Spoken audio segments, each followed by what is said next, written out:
Hello, hello, ladies. Welcome. We have a special guest Thursday, one of the most amazing women that I have ever met in my entire life. This woman is tenacious. She's going to tell you her story in a little bit. And of course, as all of us, she's got a story. It's a powerful story. It's one that I am honored to be a part of, in and out.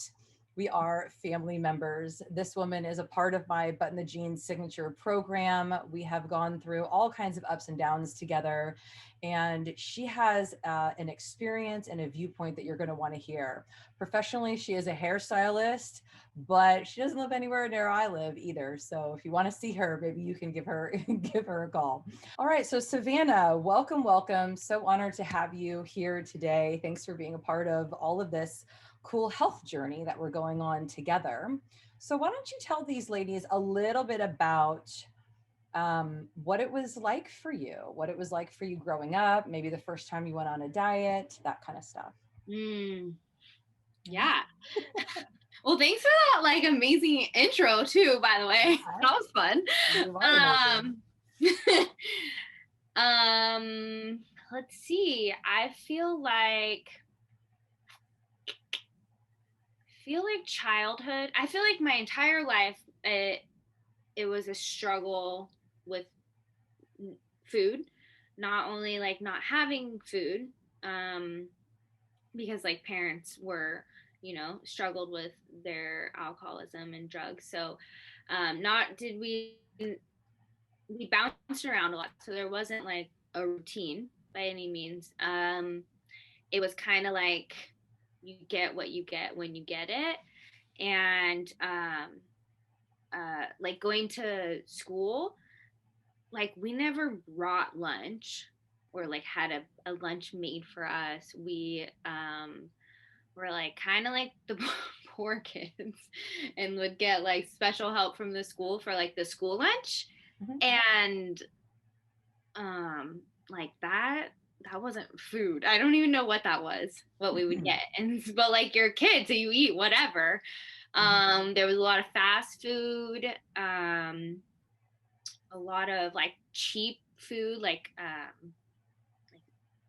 what is it, ramen, and ravioli in a jar, all of those things that I love too. I would eat it cold out of the can. But just so gross. What is that? What are you eating? You're really painting a picture here. I love it. Yeah. And I also wasn't I wasn't in any sports. I wasn't an active kid. That just wasn't our reality. So I feel growing up in that lifestyle, it definitely made some habits, and created some weird never enough, or just I don't know. My life just my plate always looked different than the other kid, and I definitely have learned in my adult age, I still have some of that weird behavior around food. Not only did I develop a drug and alcohol problem, but number one was always food. And I've been to a fat camp. I've done such strange diets with my family, and I remember being young and doing I had to be a vegan. Were you vegan or vegetarian for 3 years of my life when I was first to third grade. And while I was a vegan, it was we had to ask for everything. I lived with my aunt and my uncle and her two kids, and if we wanted to eat a banana or whatever, we had to ask for it. And the guy we lived with was very militant, and so then that created weird sneaky, I would just sneak food. It was just weird. My whole eating and food relationship has been weird, and there's nothing normal about it. And that's been like a really hard thing to like deal with, because it's not like drugs or alcohol. Like I don't drink or do drugs anymore, and that's that. But like you have to eat. And I also struggle when I was in fat camp. I like left with some more eating disorders. Like, I learned how to purge. And yeah, so then in high school, like I had a friend and that's what she would do. So then I like was like, I want to do that, and got into that, and then like binging and purging and overeating and starving and like all of it. It's full circle. I do it all. Um and yeah, and that's like the biggest thing I struggle with today is the all or nothing mentality. Like that I want to be all or nothing, but then when I'm all it's so bad. Like I can be very strict and militant, and like I'm capable of being like no, or if I'm not like all like no, then there's weird lines and they're always getting crossed. And it's been like that's been the hardest thing, is like finding the balance of like if you're having a good day and then all of a sudden midday you like eat something that you weren't supposed to, that doesn't mean you should just ruin the whole day and start next Monday, because Monday is when we start, so we should wait and then like let's rage on food until then. Like that's the mentality like I'm working with. And it's really and I know it's sick, and I it's when I'm hanging around normal people and they're like, I can just tell they don't think the way that I think. And I'll be like, yeah, we should party on this dessert. And then we do it. And later, like, I don't know, the next meal, I'm like, yeah, we should get another dessert. And I'm like, well, we already had it. What are you talking about? And I'm like, that was earlier. We're here now. Dude, I remember like trying to figure that out for so long. Like looking at the way that I ate, I'm like, well, everyone eats the way that I eat. Like, how come it seemed like nobody else was really struggling? And not nobody, but like a lot of people that I know weren't really struggling with the weight and the body image stuff that I was. And I'm like, well, I don't understand, because I hang out with all of these people until one day, I think it was like, I don't know, it must have been my birthday, where like a lot of different people from different parts, parts of my life were like all in like one room together. And, I mean, I am the person that they have in common. And so they would started talking about like different, fun times that they had with me, or things that we did that were silly or whatever. And one of my friends was like, oh my God, I know, like the time that I ate the most in my entire life was with you, Rose. Do you remember that like batch of brownies that we made or whatever? And I was like, no, like that does not, like, this does not spark my mind. And someone else was like, I know. Remember when we got all that candy? We rolled around the floor just like laughing and eating candy for like hours and hours. And the other person's like, oh my God, me too. So like literally every single person that I know, the one time that they ever like gorged and binged on whatever food was with me. And like they don't do that with anyone else.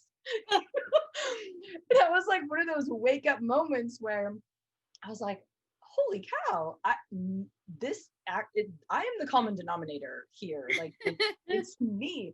I mean, we're family, so we grew up together. So we we were like, whatever, like it was normal in that in the family arena for sure, just to have that kind of experience with food. But outside of that with friends, they're like, what is happening here? So yeah, you really painted a really powerful picture of what, it's been like growing up, and just the mentality and the habits and the mindset and the struggle that you've gone through. So what was it then that motivated you and sparked you to then call me, knowing that I had, put this program together? What was it that motivated you to call me and say, hey, you know what, like I want to do something, help me? Yeah. it feels so long ago now with like, because it was before COVID, right? Ish. Yeah, it was March-ish. Yeah, right around then. Yeah. It seems like that was last year, but I guess that it's all in this year. Yeah, um the wild one. I mean, I think it was just like another one of those like where you just are sick of your shit. You're just like sick of your own shit, and you're like, what are you doing? Like, you know who to call. You know what to do. Mm. Um and it's just one of those things where my body was like kind of 2 steps ahead of me and just like reached out to you before I was really even like thinking what I was doing. It was just kind of like, yeah, we're all right, let's throw it out there. Because like that sick and tired of being sick and tired. Like it was in the beginning of the new year ish, and I was doing I was working with my friend who's like a personal trainer, and she was giving me macros to follow, and I was doing the CrossFit, and just the fucking like counting calories. Not, it wasn't even counting calories, it was counting macros, which is like enough to just like want to pull your hair out. It's just too much. It's literally sitting there and you're like, okay, I have 20 carbs left, 80 protein, and 5 fat. You're like, what can I do? How can I make these numbers work for me to eat something like delicious? Like, how can I fit like a donut in there and like fuck the protein? Because if it fits your macros, you can eat it. That's like what's so trippy about macros is you can literally like have a diet full of Twinkies, and as long as you keep it under your macronutrients, you'll lose weight. Like that is like weird. Just on like that's really like not all calories are the same. So my brain, yeah, my brain was so tired of like the constant like configuring of like numbers to even want to try that. And like I wasn't feeling good. I have health issues with like digestive stuff, and it was just like, you know, what are we gonna do? We need to ask Rose. yeah. And I remember you called up and you jumped right in. And I think probably one of the coolest things that, you know, you shared with the group as well, like those, you know, cool before and after pictures, is that, you know, you were working with a trainer and you were working out a lot, physically very active every day for like an hour. You were counting your macros, like you were doing so much of the stuff, and yet you couldn't lose the weight. And I remember you just being super frustrated about that. And you're right, because then COVID hit and you were like, oh, well, I'm just at home. So it was actually a really beautiful thing at that time that you had this program and this support and this guidance when there was, you know, you weren't going anywhere anyway. So there was no gym. Gym was off the table. Gym was off the table. I was like, well. Right. So you just, you know, actually stopped working out and got really focused on the mental and emotional piece and showing up to the coaching calls and, you know, doing the food stuff and kind of like showing up and participating in that way. And yeah, tell the ladies what happened. Yeah, so I really, it makes me miss that like lockdown moment. Like I really truly miss that. Where you like don't have to go to work because work doesn't exist, and you don't have to go to the gym, so you don't have to worry about that. Just focusing on the food, man, what a dream. Yeah, so I did that, and I lost, I think I was like 13 or 14 pounds within, I don't know, a month and a half. I just remember like that picture of like I could not fit into these jeans, and then I was able to button those jeans, and I was like so blown away by that. Like I couldn't like actually wear them because they were like really tight, but I could button them. And that was like, I was like, no way. And so like, even that alone, like, I don't know if at the time the scale had really gone down that much at that point, but the fact that like inches were swollen, inflammation was changing, that was awesome. And then I got thrown back into like, you know, going to work again, but under new whatever. And that's where I struggle is once I'm back into like a routine of whatever this I do.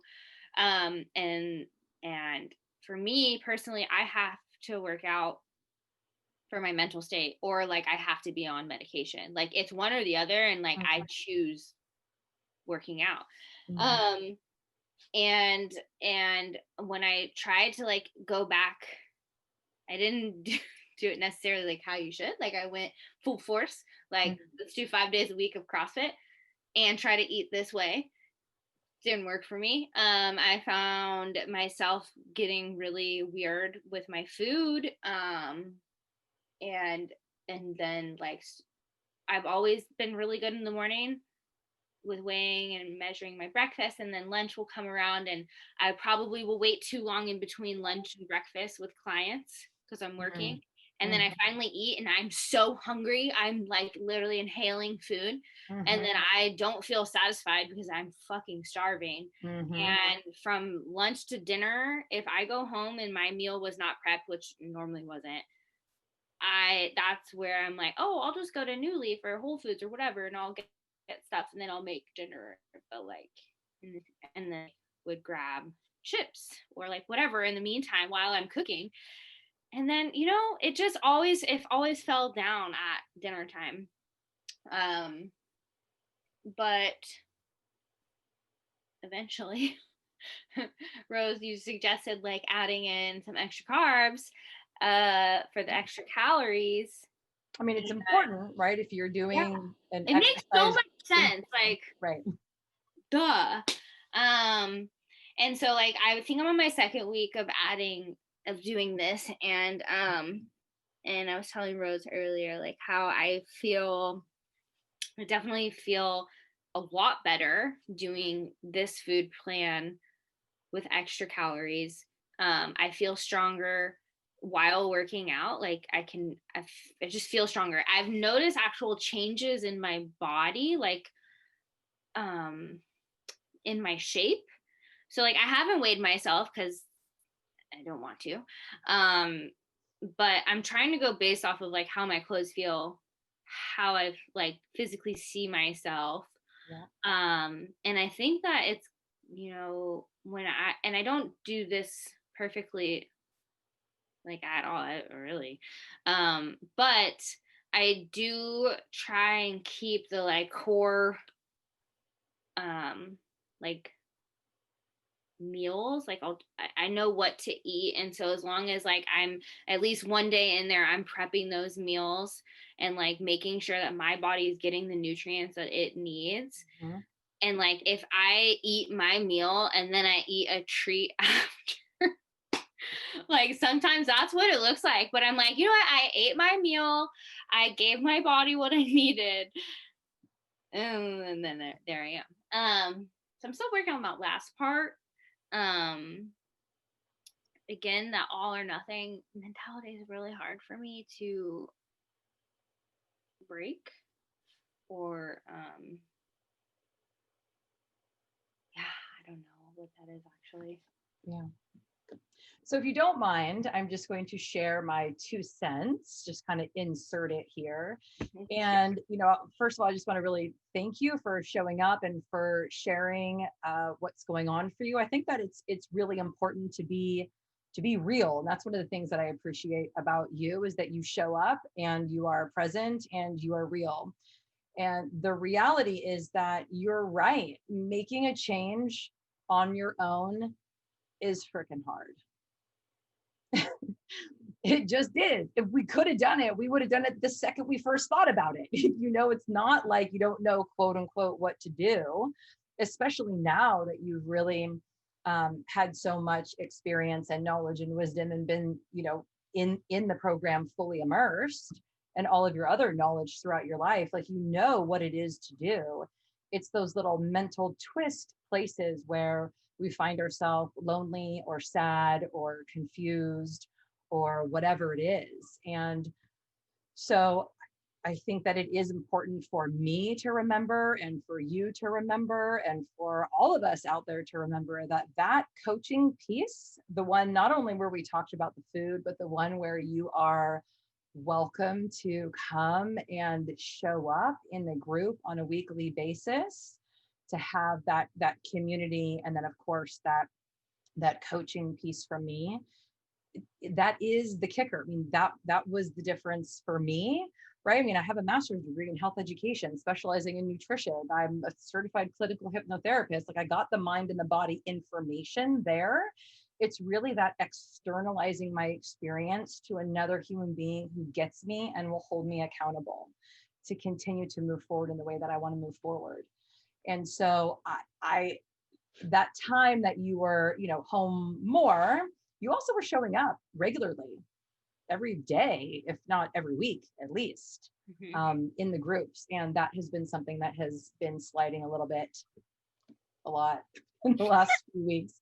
So, I mean, I think that it's powerful just to hear, you know what I mean? Just to even, I'm sure that even you just sharing your whole experience and going, oh my God, there's still like a little sticking point, that you have that support, you have that container, and we are so 100% here for you. So I really hope to see you tomorrow or Thursday evening or next week.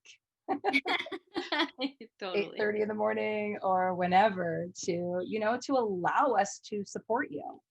I mean, honestly, that's one of the things that can be very challenging for people like us, is to allow another human being in, to allow ourselves to be vulnerable enough to really get the help that we need, to say that we even need help, because we so often end up being the caretakers.